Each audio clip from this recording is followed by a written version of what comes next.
Alright, this is the beginning of the part 2 series on Dave's Saw 394 project.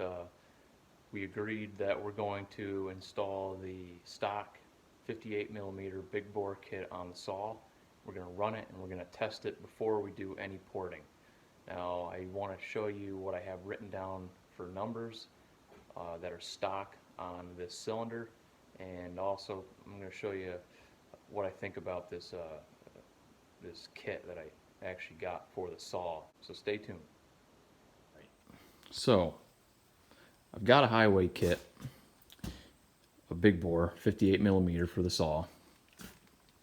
Now, I've done a little work to it, and I just want to show you what I got going on before I install it. I cleaned the piston and the cylinder. I'll show you the cylinder first. First off, when I got this cylinder, it's got a chip here, so I ground that down a little bit, filed it, and sanded it. Also, there were some burrs down on this port here, and I cut them off with a Dremel and re-beveled it. The piston really doesn't come down that far anyways, but I just did it just to get it done. And then I sanded that all down. I can kind of see, hopefully that's all right there. Anyways, back to the cylinder. The squish band and the head look very, very nice. So I'm happy with that. The chroming on this cylinder, I'm a little worried about that. That's on the exhaust side, but there's also some on the intake side up top, I believe. Maybe not. Oh, it's down here. That's where it is. Just at the base. You see that? It's like splotchy. So we'll see what that does through this the test run. The other thing, and when you get a kit, make sure that this is right. This pulse line here that they pressed in there were chips and aluminum down in that hole, and it was blocking half of that passage. So I had to get down in there and try to grind that out, and hopefully there's no chips left. That would be a bad day. The other thing, when you're comparing this to a 394 cylinder, look at the base of that transfer, how huge that is. Look how small that is. And it makes me wonder, and it makes me think that this stock cylinder on the 394 has more potential than this big bore kit with power. I don't know for sure, but you can't grind these transfers out too much. And we'll get to that when I get porting this. So anyhow, I prepped this, cleaned it up, smoothed out the edges and burrs. I also did it around this intake. It really wasn't too necessary, but I just don't like leaving that stuff. It just looks ugly. And I just took a file on that to see how smooth that was. Also, the base here isn't like machined or anything, so I'm sure it'll be fine without a base gasket. But for the test run, I'm going to run a base gasket that is right here. That's 19 thousandths of an inch thick. All right, back to the piston. I just want to mention one thing about this piston that I noticed that I find a little odd.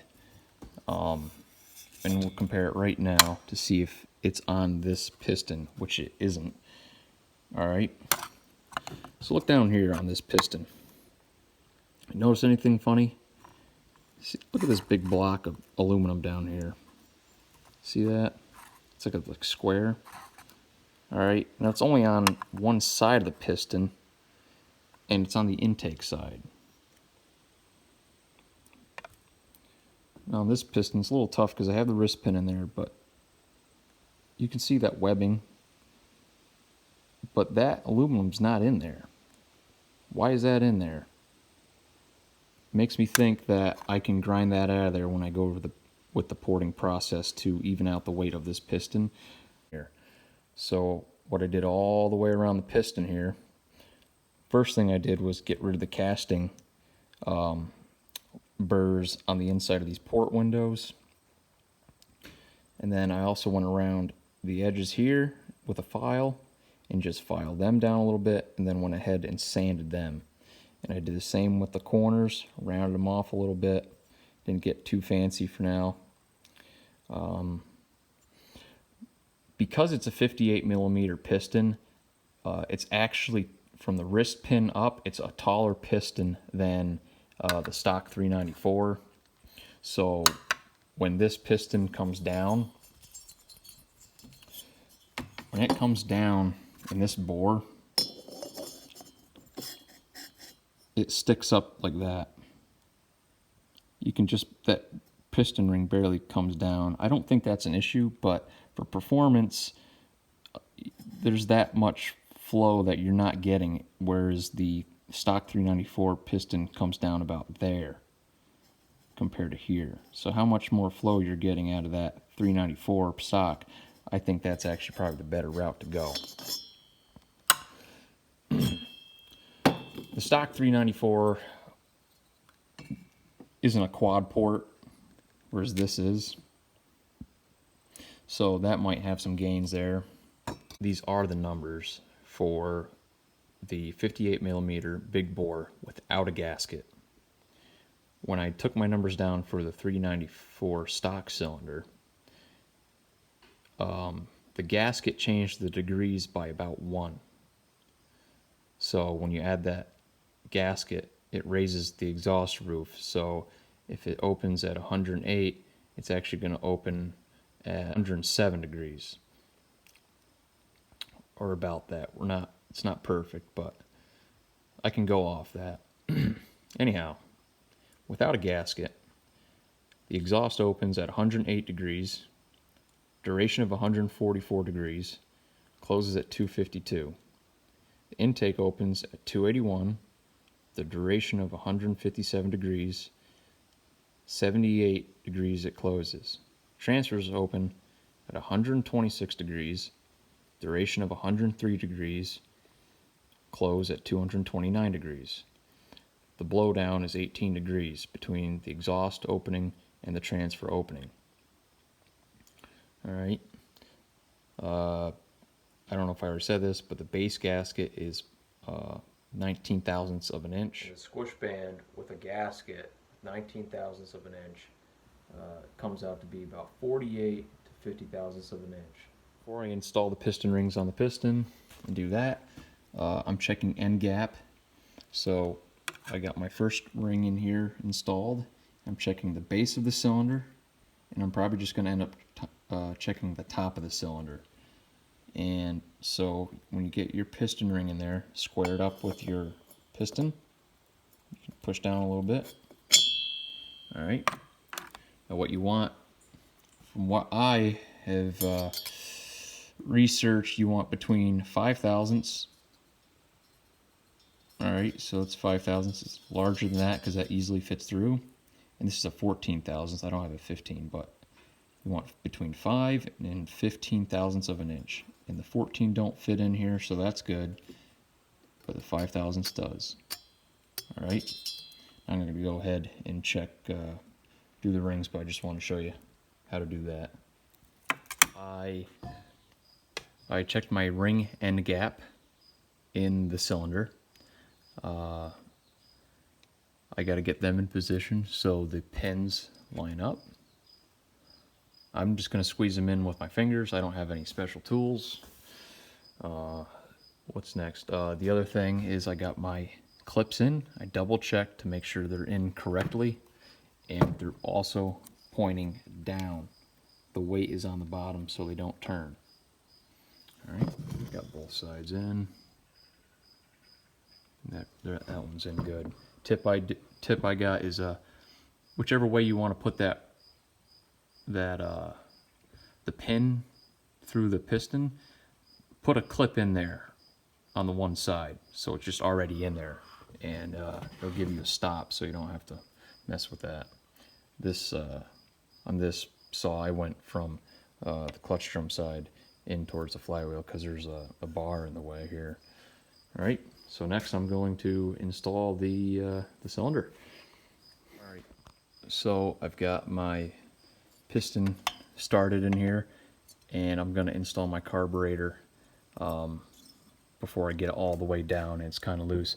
One thing that's nice about this is that you can see your locating pins for your rings, and if you have your rings in right, which I do, so that's kind of nice. I have the carburetor and everything set up here.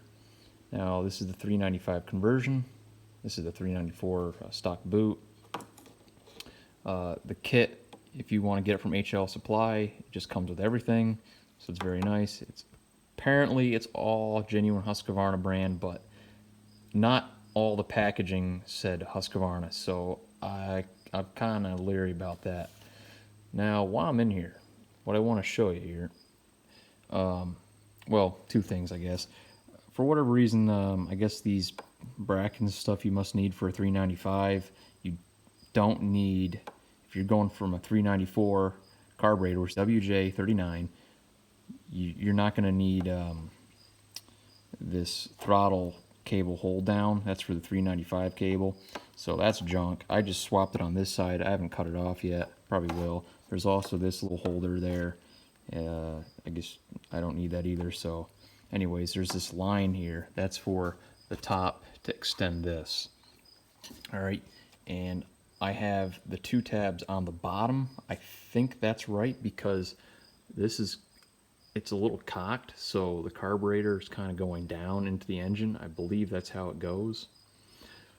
I've got some Vaseline on the nipple, a little bit in there. Maybe that's a little too much, but I don't know. I drilled that, I forgot what size drill, but anyways, I think I have a video of that already. But anyways, use sleeve retainer on that. Don't need to do any modifications over here. I've got my clamp ready to go, and that's going to be how it goes. Went together pretty well. I've got my band clamped down on the 395. I got the two longer bolts in the back and the stock bolts up front. Got them tightened down.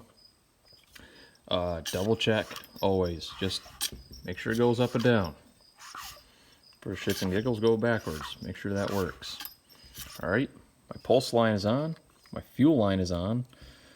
My throttle cable's on. I still got to figure out this little situation. This is kind of weird, but I guess I don't know if it's like a lockout or what the hell it is. I've got my starter on. I guess the cord's in decent shape. I had to install a wire here for the kill switch, and it was missing when we got it. There's this black piece, or this gray piece here. There's a notch in that, so when it comes around that piece of plastic and goes in, it sneaks in that notch behind that, and then comes up here into this notch and around and goes in there. So it took me a little while to figure that out, but something I just wanted to note in case someone else is having that trouble here. So I siliconed this one, and I did silicone this one just because I really didn't need to do that. Made sure I got some anti-seize on there. Back together, I'm gonna fuel it up, and we're gonna try it out. I got the spark plug checked out. But I tell you what, 394 looks better than a 395 all day long.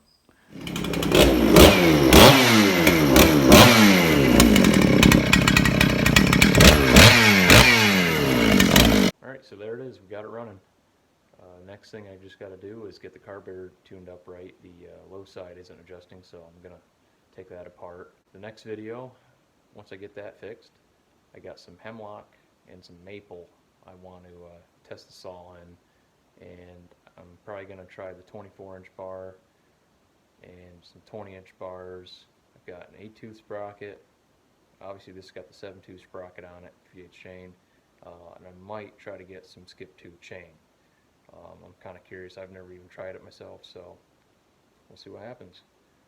Alright, so thanks for watching. Take it easy.